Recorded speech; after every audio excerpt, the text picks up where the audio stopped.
Fala pessoal, meu nome é Maurício Crispim, sejam bem-vindos ao canal. No vídeo de hoje nós iremos apresentar um tutorial do software para cálculo de sistemas VRF Lattice da LG. Iremos mostrar um guia passo a passo para que você possa fazer o seu fluxograma de VRF de forma independente e rápida.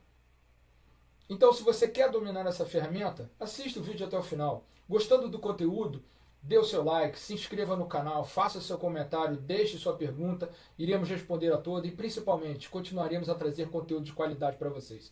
Vamos então ao nosso vídeo.